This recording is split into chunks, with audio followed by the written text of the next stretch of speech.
on one hand, HaKadosh Baruch Hu, like we said, HaKadosh Baruch Hu wants us, of course, to choose good, but he didn't give us a head start, so to speak, by making the Yetzer Tov stronger at that stage. That they were both right, both were totally equal before the sin, and so and his job was to elevate the soul. And if he would have elevated the soul, then the body would have become purified with the soul. And then in its current state, meaning the state that the Kodesh Baruch Hu created it, he would have gone straight into the stage of reward. Like we said, like another thing that Rabbi teaches in this chapter is that the Kodesh Baruch Hu in his infinite wisdom saw that it would be the right thing to make a stage of work, that he earns the good, right? The ultimate good, which is the connection with Hashem, attachment. Tvekus with Hashem, that's the ultimate goal in this world, in our life. There'd be a stage where he works to attain it, and then much longer stage, or an endless stage of receiving that connection, receiving that reward, right? So if Adam HaRishon wouldn't have sinned, what he would have done is he would have elevated and sanctified and purified his body to such a degree that it would be a total recipient, a student, so to speak, a kli, a vessel to receive the light of the soul. And both of them would have become elevated, and he would have gone straight into that stage, what we now call Olam Haba. But in that time, it wasn't considered to be two different worlds. He would have gone straight into that stage in his current form, right? And then came the major downfall of the sin of Adam HaRishon, and things changed greatly, right? And now, which we're going to speak about today. There is something like that considered in Hasidus, that if you ask any kosher Hasid, would you like to go to Olam Haba? No, I want to remain here. Right. I want to enjoy life. Right, and that concept it's focusing on one aspect of it's true what you're saying, but it's focusing on focusing on the aspect of how we and Chassidus we try to embrace the state of work. But ultimately, the ultimate goal is really Dvekus with Hashem, which in this physical form that we are now, we're very limited. That's what we're going to learn about today. That really Adam HaRishon created the concept of death, right? The sin of Adam HaRishon created death, right? So we never fully understood what, on a very pshat level, what does that mean? HaKadosh Baruch Hu gave an onesh, he gave a punishment. Okay, now you have to die. Right? He sinned, and now you have to die. How does that achieve what Hashem really wants to achieve, which is us having a connection with Him, right? So, I don't know how you guys understand that. How did that work? How did that do it?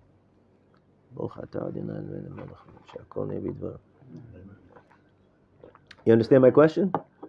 Should I clarify the question? If Hashem created this world in order to give us good, that's Hashem's goal in this world. That's Hashem's his agenda. That's his motive in everything that He does in our life, is to bring us to a state where we can be connected to Hashem. That's the goal of this world. According to the Ramchal, according to the Kabbalists, according to the tradition, that's what we're here for, to connect ourselves to God. So now Adam HaRishon made a mistake and he didn't do that job well, and so now everybody has to die. Right? How does that accomplish what Hashem wanted to accomplish? He knows what he's doing. He knows what He's doing, but for us to understand, like what it feels like just a punishment, You know, discuss. Since we ate from Etz Hadat, if we were then to eat from Etz HaChaim, we'd be stuck here forever. And now that's no bueno. Right. No bueno. We end at some point, right? Like this whole tension of having to constantly. Right. So then, how would it?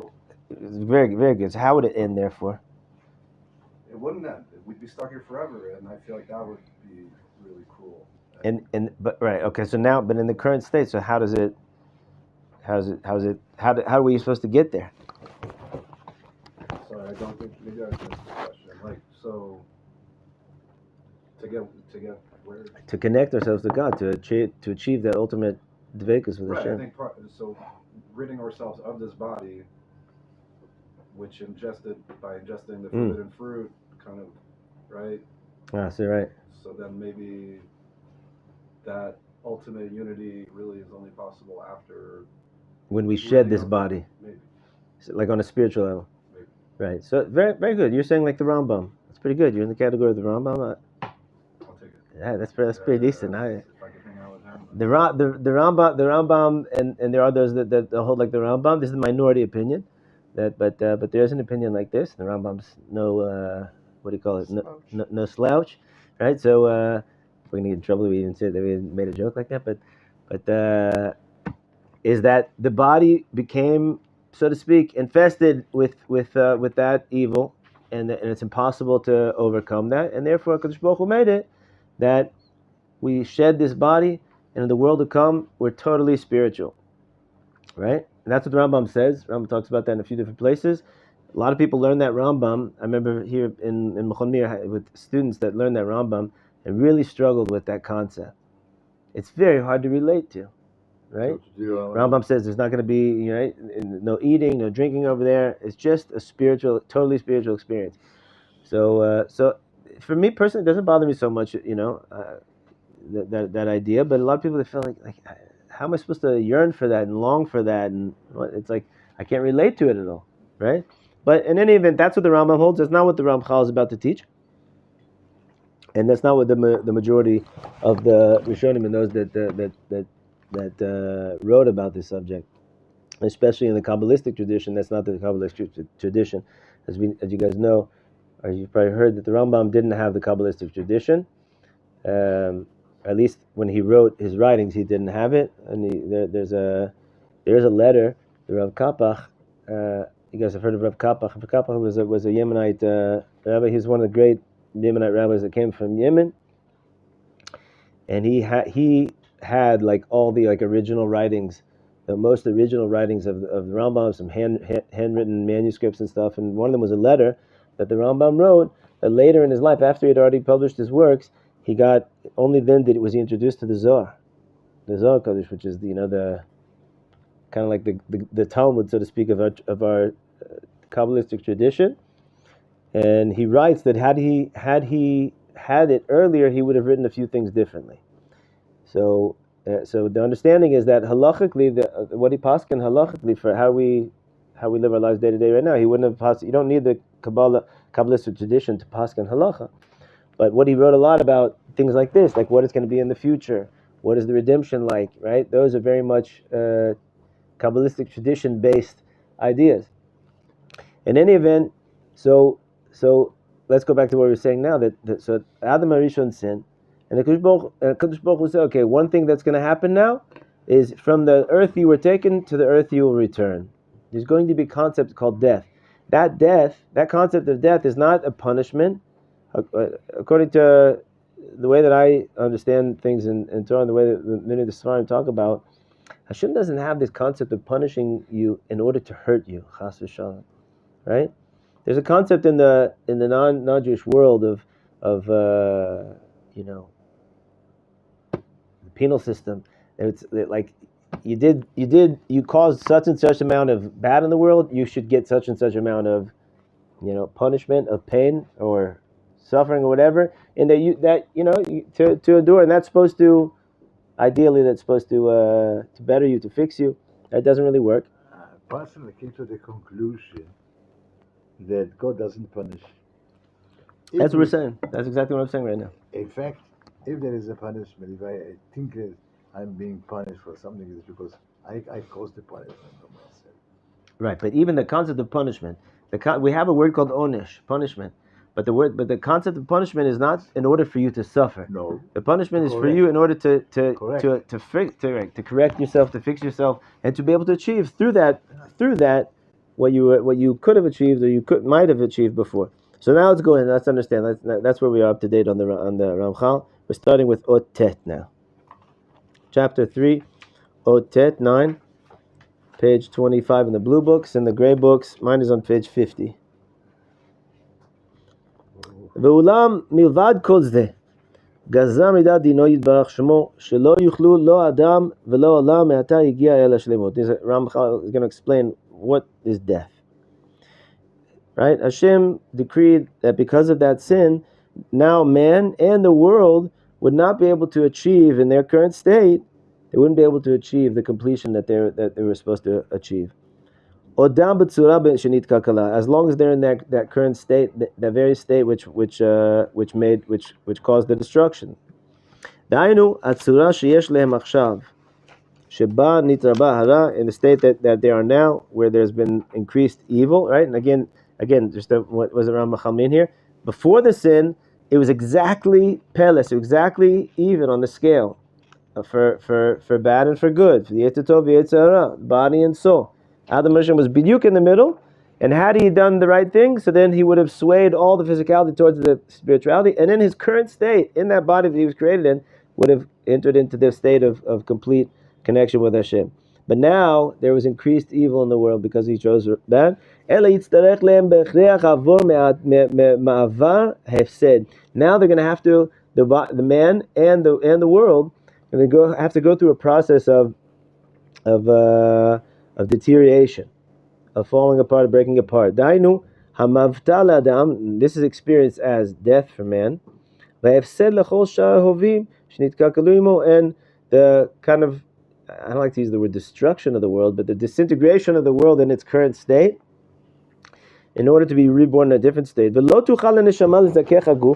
now in our state, right now, all of mankind, the soul is not able to fully purify the body.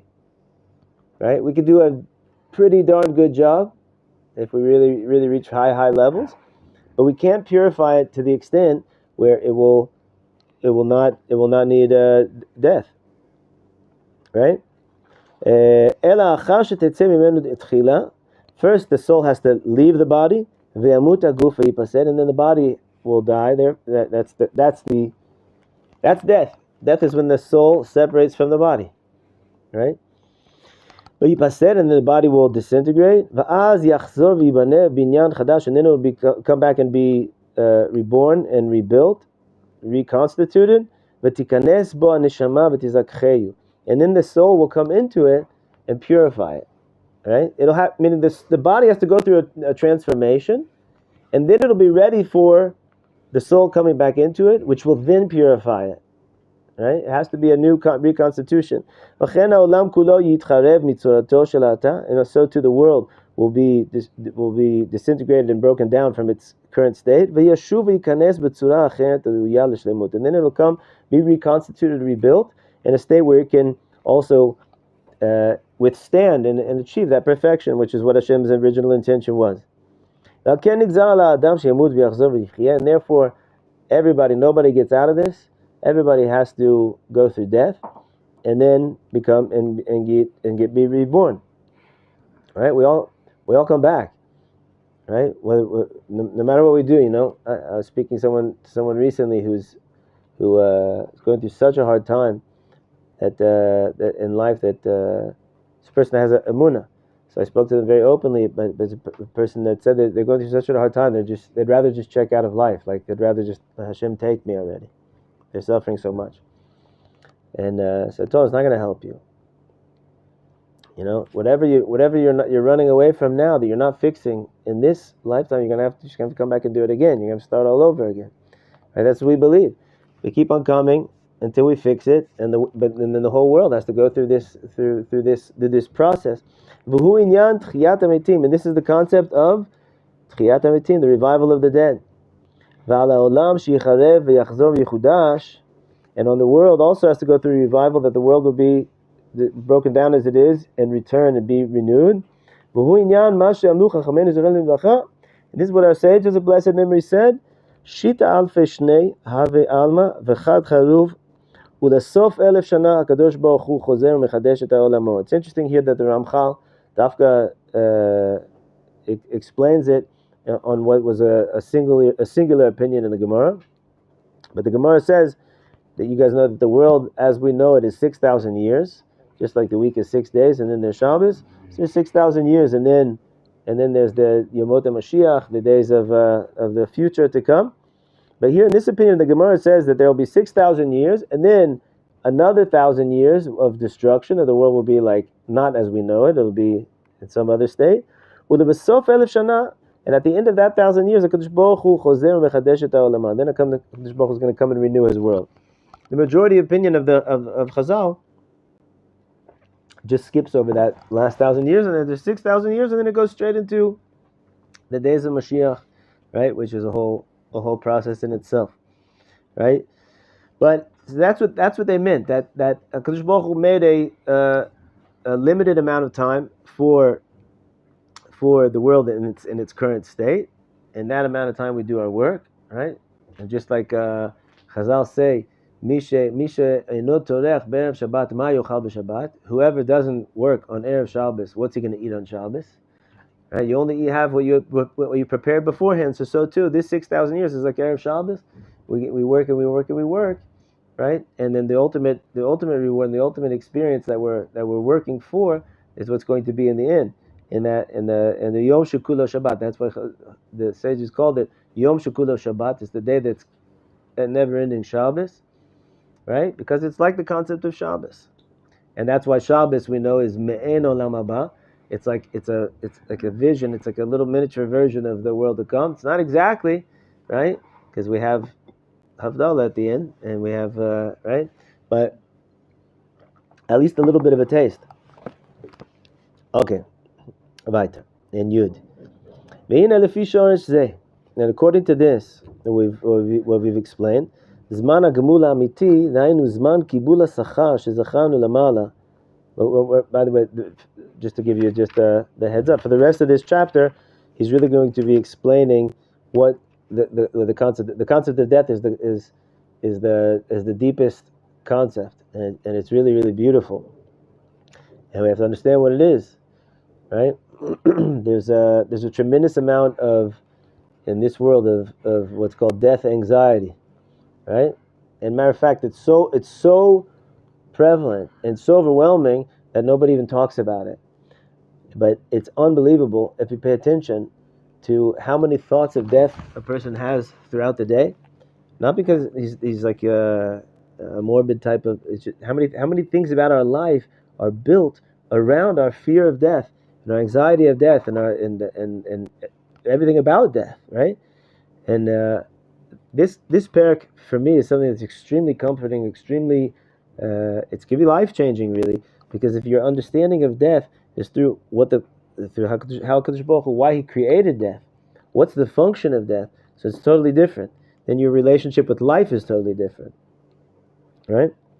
So, but that was just a little heads up to know what that's what we're talking about in general.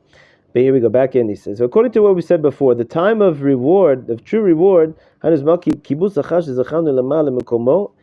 time and its place, it's after the revival, right? Meaning, in our current form, we're not going to receive the full measure of the spiritual pleasure of connecting with Hashem. A person can live a life in this form right now of total pleasure. Unbelievable pleasure, right? There's a Yid who converted here in Mechon Meir, a beautiful neshama, and he had a very hard time with his conversion. It was just with the Beit Din, all kinds of things were stopping it, and this was one of the most sincere people I've ever met in my life.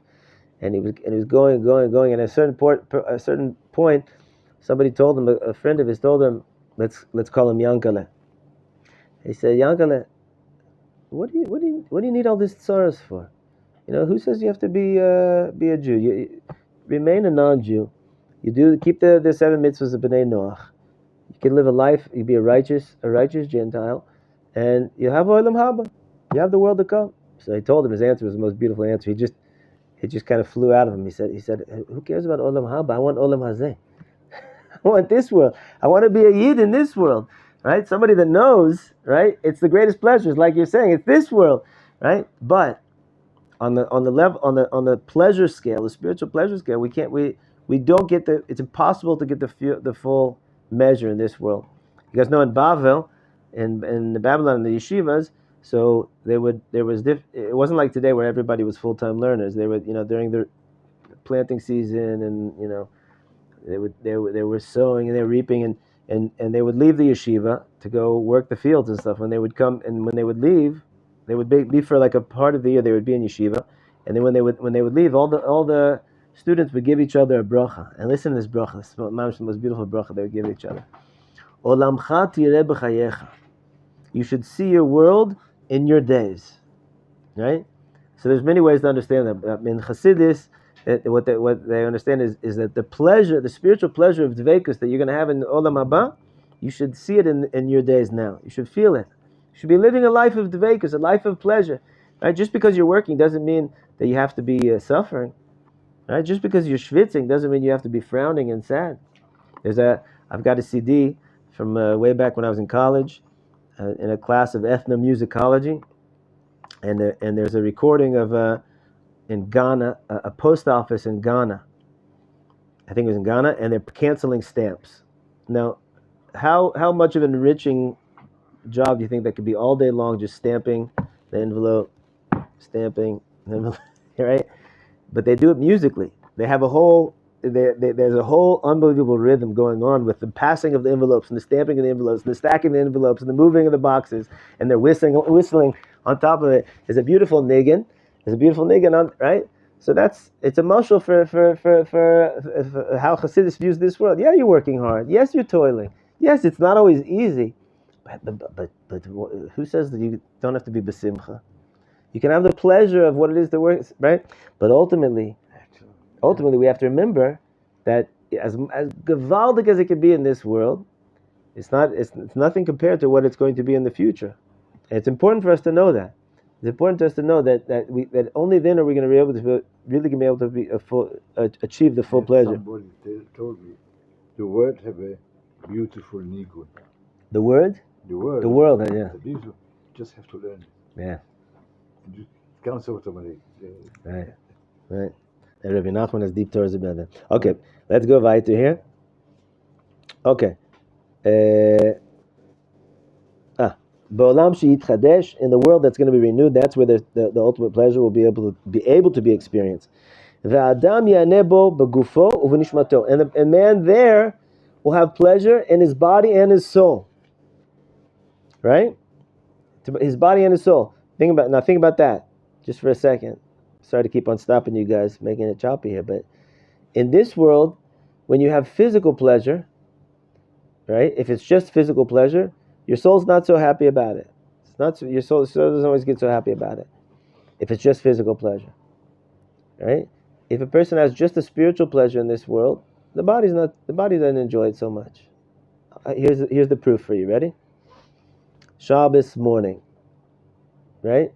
And you're davening, it's great, right? And then all of a sudden you smell the kiddush that they're preparing. And you smell the cholent, you smell the herring, or whatever it is they get to, right? All of a sudden your body wakes up a little bit. Where was your body? Before you were having it was great. You were saying Kedusha and Musaf, all of a sudden, why wasn't your body excited about the Musaf, right? That's just what it is, gentlemen, right? The body gets pleasure from what it gets, body and the soul. It doesn't mean that your soul can't enjoy the physicality, or your body can't, but it doesn't, it's not muvan me'lav. It takes a lot of work, right? To make that the physicality is within the context of spirituality in this world. But in the future, it's all one. The body and the soul are going to have the exact same pleasure together from that dveikus. Biyot, and why is that so? Biyot gufo mezukach, because the body is going to be refined, purified. Al yadei nishmato, through his soul that's going to come back into it after we're reborn. Umuchan al yada liyot ne'eneh b'tovahu, and then it's going to be prepared, it's going to be ready to be able to enjoy that pleasure. Right? Now it's a strain. It's a strain to get each one to have them together. That's why we have to talk about it, right? Have you guys ever heard a shiur? How to enjoy chocolate cake? Nobody needs a class on that, right? Nobody needs a class on it. How to make tefillah more meaningful? How to make mitzvah more pleasurable? We need 1 million classes about that, right? Because our body doesn't feel it, right? But in the future, our body's not going to stand in the way. Our body's going to be together. They're going to be eating kugel and herring together. It's tefillah with the taste of chocolate. Oh, gewalt. Chocolate cake tefillah. Wow. Ve'ulam yibachanu sham anashim. Now, in that next world, in that reality, people are going to be. There's going to be a scale. ותתחלף מדרגתם ומעלתם כפי השיעור מה שטרחו בעולם העבודה, כפי מה שהשתדלו להשיג מן השלמות. the level of reward is going to be according to how much they worked in this world, right? If a person made a can of tuna for Shabbos, he has a can of tuna to eat, he's gewalt. But if a person worked making 10 different dishes for Shabbos, so the pleasure is different. Kifi shiyu zeh tizdaher haneshama b'asma. And how does it actually work? To the degree that a person works in this world, his soul shines in the next world. Right? So how many watts of spiritual, what do you call it, luminescence that your soul has in the next world depends on how hard we work in this world. And what is that worth? Baguf, and then it's going to, that much more, to that degree, it's going to illuminate the body, utizakheyu, and to purify the body and to refine it. ויקנו שניהם יקר ומעלה ויהיו ראויים להתקרב אל אדון ברוך הוא ולאור באור פניו וליהנות בטובו אמיתי. And then that's the degree that, because only together, right? Only the body and the soul together are able to, according to Ramchal. Again, that's not like the Rambam, right? But according to the Ramchal, the Kabbalists, there's a tradition that only the body and the soul together are going to be able to get that reward. But the degree that happens is how much he worked in this world, and then his soul can shine and purify to a greater degree the body and be able to receive more reward, the true good in the future. Everything making sense so far? Yeah, any questions? Okay. Sounds pretty good, right? ואומנם בהיות שנגזרה המיתה על האדם, כמו שזכרנו. בהיות שנגזרה המיתה על האדם, כמו שזכרנו, נמצא שהמורכב הזה צריך שיפרד לזמן מה. And since, like we said, there was this decree from HaShem that there has to be this concept of death in order to make this transformation, this transition, right? ונמצא שהמורכב הזה צריך שיפרד לזמן מה. And therefore this combination, this composition of soul and body together, which is called man, has to separate for a certain amount of time, right? By definition, for us to be reborn, we have to go through the death, and the death means, the definition of death is the separation of body and soul, right? It's a pele. Isn't it a pele? It's a wondrous thing, how the minute, a person can live 120 years, and his body has life. His body is not decomposing. All his body is just dust and ash, just water and earth, right? That's what our bodies are. And then the minute that the soul leaves the body, right away the process of decomposition begins. Isn't it unbelievable? If you think about that, it's unbelievable. And because Baruch Hu keeps this combination together, but the minute that there's the separation, already this unbelievable process of decomposition begins immediately, which it didn't even, there was not even a Havamim, nothing close to that for 120 years that he was alive, right?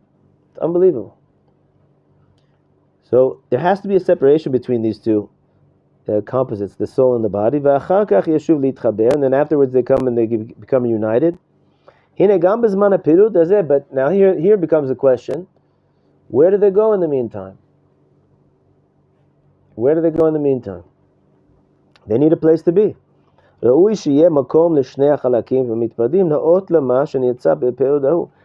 not just stam that HaKadosh Baruch Hu decides where they're going to go.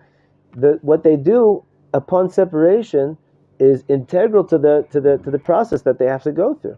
They need to both be in a situation where they have a perfect scenario to enable them to achieve what they have to achieve in the next world, which is the purification, the ability to be able to grasp and experience Hashem's closeness, right?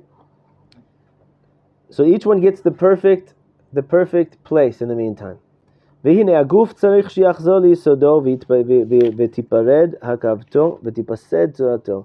The body has to go back to its source of physicality, to the earth, and it has to break apart and begin its process of losing its form, right?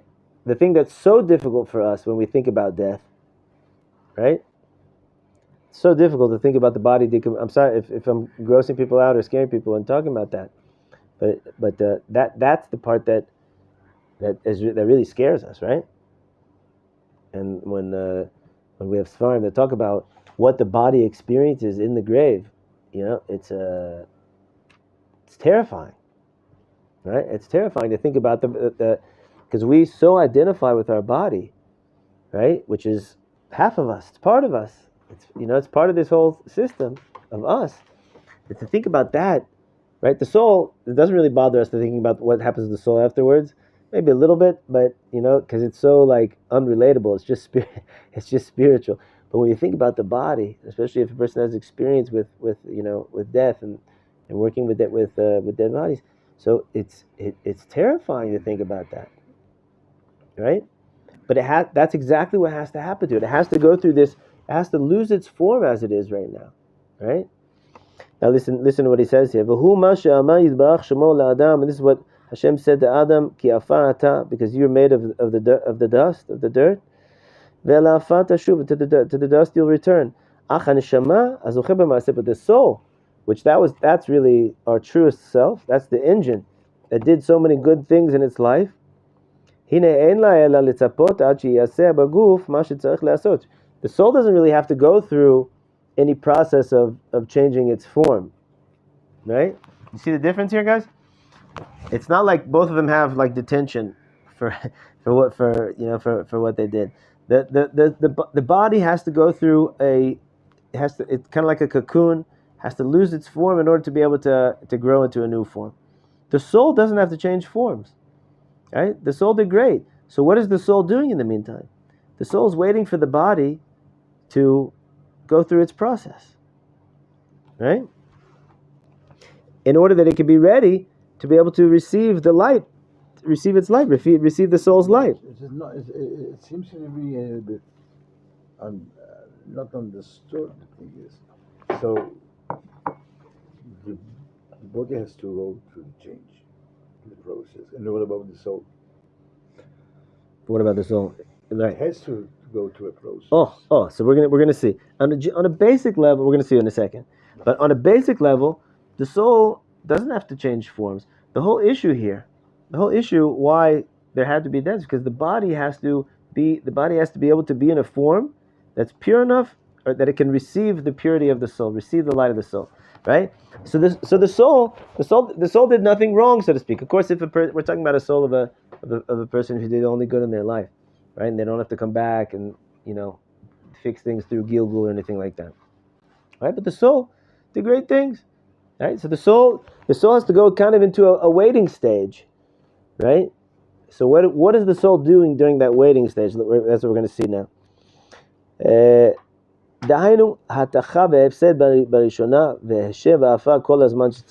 So first of all, it's waiting for the body to decompose and to go through this process of staying in the dust, right? In order to be renewed, and in its reconstitution and rebuilding and rebirth afterwards, the body, in order that the soul can go back into it. The soul doesn't have a place to be, right, in the physical world, as long as that body is still in that process.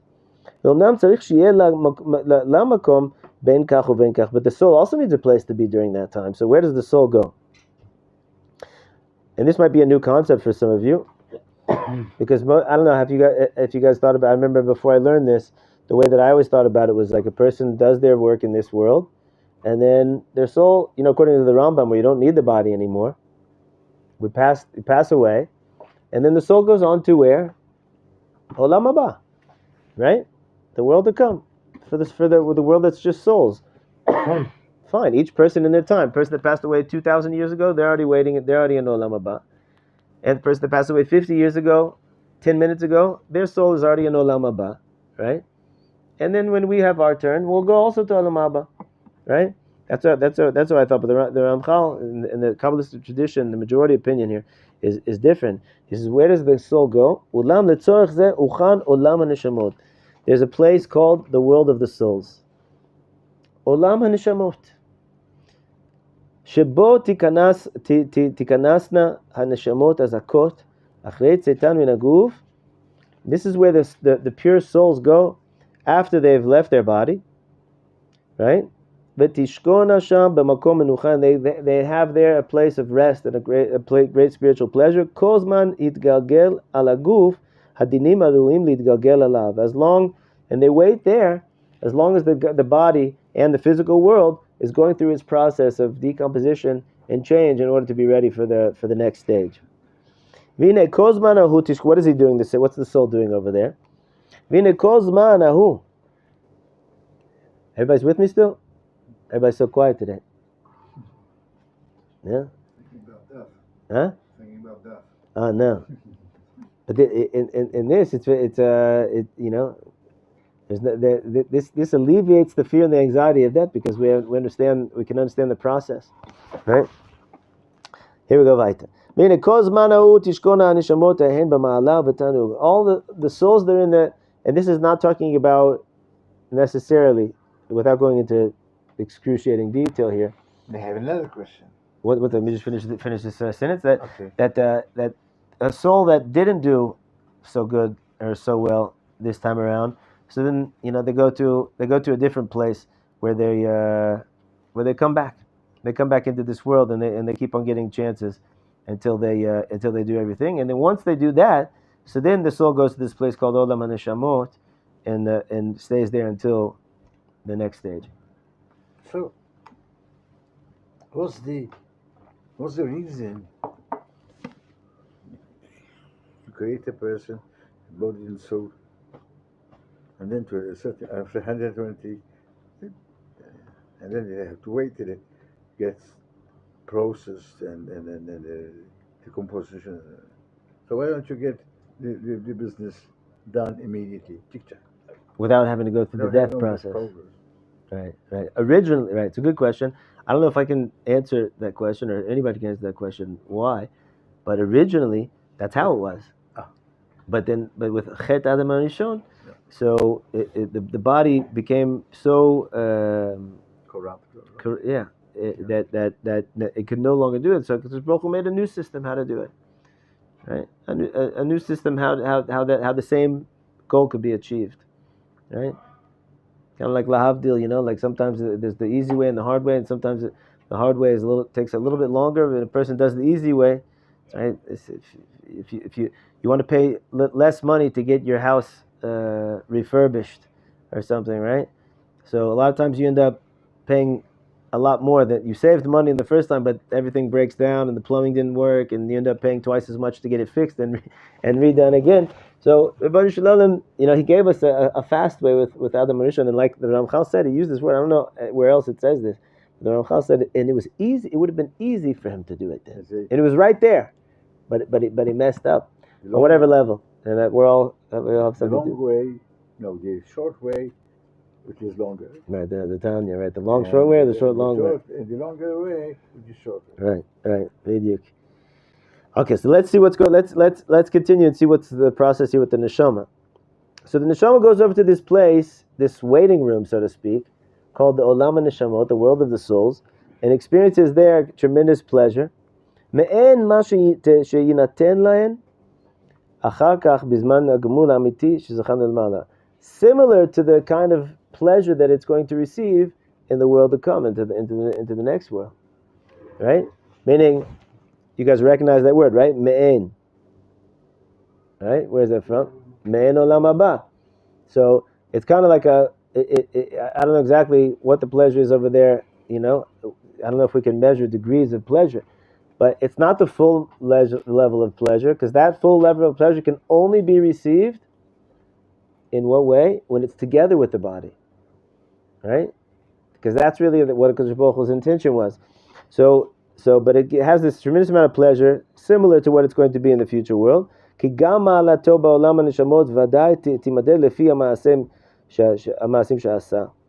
also that level of pleasure, there's going to be a scale according to how much good and how much work that a person put in this world. That's how much pleasure they'll have over there in the soul world. Just like the future reward is going to be measured according to a person's deed, so too in the world of souls. But the true good that's really waiting for those that are worthy of it, the body can't receive it by itself and the soul can't receive it by itself. Only when they're born together and they're brought together again in the future. Only then will we'll be able to receive the reward. So that's the answer to that student years ago that told me, the Rambam, kind of takes the wind out of his sails, talking about the world to come is just for the souls and it's only spiritual experience, right? It will be, gentlemen, you in your bodies. I don't know if your bodies are going to look like they look today, right? But I'm sure we'll be recognizable to each other in some way, right? But I don't know what it's going to look like, but it is together with your body, right? So it's a similar experience to some degree or another as we have right now, right? And it's a relatable world. Should we go weiter a little bit more? You guys have energy to do a little bit more? Yeah? Promise? Okay, here we go. Yud Beis. ואולם מלבד היות עולם הנשמות מקום לנשמות, לשבת בו כל זמן היותם מצפות לגוף. So it's indeed true, as we said, that the world of the souls is a world for just for the souls, to wait there the whole and anticipate the time when they're going to come back into their body and waiting for the bodies to go through their processes. הנה עוד תועלת גדולה נמצאת בו לנשמות עצמן ואחריהן לגוף. And this is a very beautiful, subtle point. Pay attention closely so you understand this is a beautiful thing. There's another great benefit for the souls to be in that world. In other words, we said, this kind of answers your question. The bodies have to go through their decomposition in order that they can be reconstituted in a more pure form, that they're able to receive the light from the soul afterwards, right? But the soul has something else that it's going. It's not just waiting and having pleasure over there. There's something else that's happening to the soul over there. It's something that is going to be very important for them afterwards when they're reborn and placed back into their soul, into their bodies. And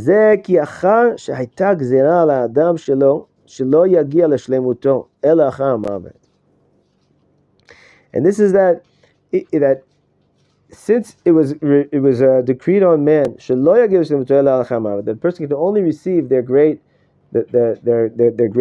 achieve their greatest perfection and completion after death,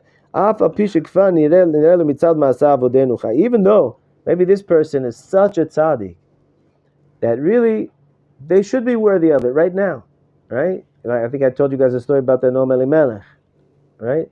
How we know that tzaddikim, that their bodies don't decompose. Their bodies don't go out. They so purified their body. Noam Elimelech once said, they asked him, his body was so pure.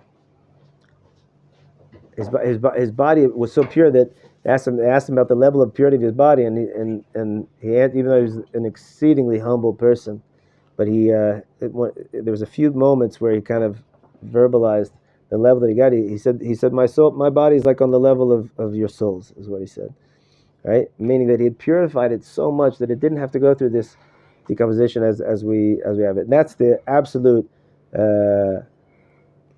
exception to the rule. There's very few that did that. But 200 years after the Noam Elimelech was buried, you guys remember the story I told you in the Holocaust, right? His body's payas was still wet, right? From the mikveh, something supernatural, not according to the laws of nature, right? But here he's saying that even the person on a general level, he's such a tzaddik that he shouldn't have to go through that. Because if not for this, the decree on Adam HaRishon, he never would have had to go through this decomposition because he's a tzaddik.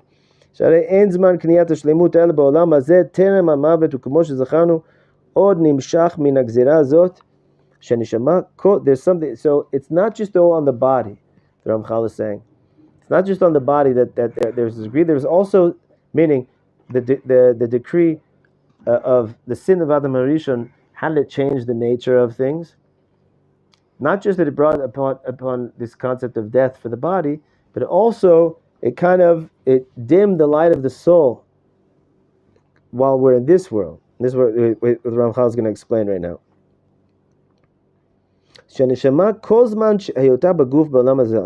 As long as the soul is in this body, in our current state right now, where there's so much evil and physicality that's part of the body, it's impossible to totally rid our bodies of the residue from the sin of Adam HaRishon.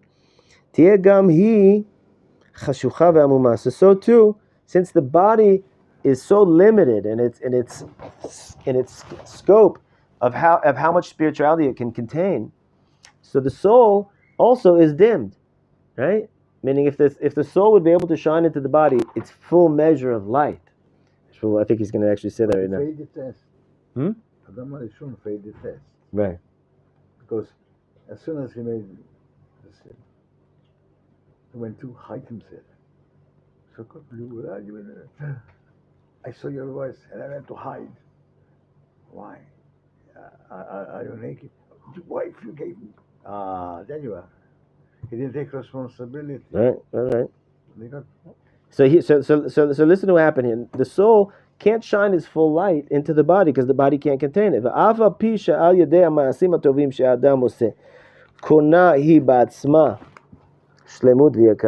And even though through the good deeds and the holy things that a soul does, it achieves great perfection for itself and great glory and light for itself. But it can't reveal that. So why did he create such a light in a body which is so weak? No, Hashem created it differently, but after the sin of Adam HaRishon, that's it. I wasn't created then. Lo yuchal hadavar ligalot, v'lo tuchal lizdaher bazor she'aya le'ui la lizdaher. So the soul, the way that you guys ever heard stories of like the Baba Sali, where somebody walked in, and the Baba Sali and Baba Sali screamed at him. You guys ever heard a story? There's a story that Baba Sali, somebody walked in and Baba Sali started screaming at him. And the son-in-law or something? No, not a son-in-law. Someone from the community. But then I couldn't believe it. And the person left. And then afterwards, the Baba Sali asked, how come, let's say the guy's named Moshe, why didn't Moshe come? And they said, what, Moshe came in and you screamed at him. He said, I would never scream at Moshe.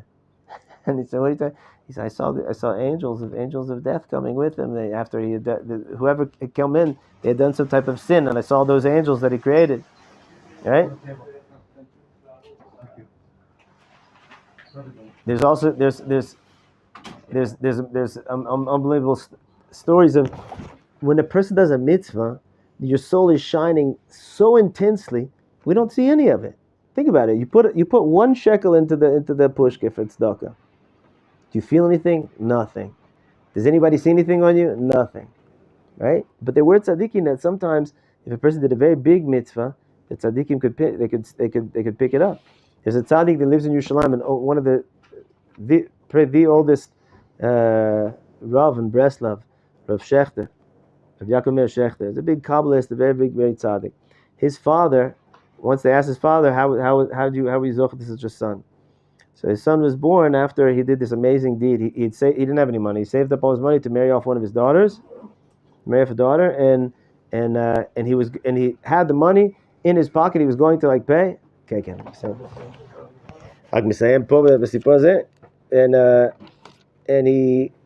And he was going, and then somebody came and they were crying. They didn't have any money. They had to marry off a child. He took all the money out of his pocket and he gave it to him. And then he went to shul, and he went in that shul was Rav Shlomka's village shul, one great tzaddik in Yerushalayim, and somebody came to Rav Shlomka at that moment to get a bracha from him, and he said, "Don't ask me for a bracha. Go ask Rav David." And he sent him to Rav David. He said, "What are you coming to me?" I go to the Rebbe, and he said, "The Rebbe told me to come to you." And he went to the Rebbe. He said, "Why are you telling people to come to me?" He said, "You know what you did." Today is the day that the gates are open. Give a bracha, right? So. But the point is, and we'll finish on this because it's already late, that the soul shines tremendously, but not only can we not see, but the body can't contain it, and therefore Hashem keeps that light very, very dim, right? And we'll see B'ezrat Hashem next week that's really one of the things that the soul is doing in the Olam HaNeshamot is learning how to spread its wings and shine its light, what it could not do while it was in the body in this way. Okay, gentlemen. God bless. Thank you.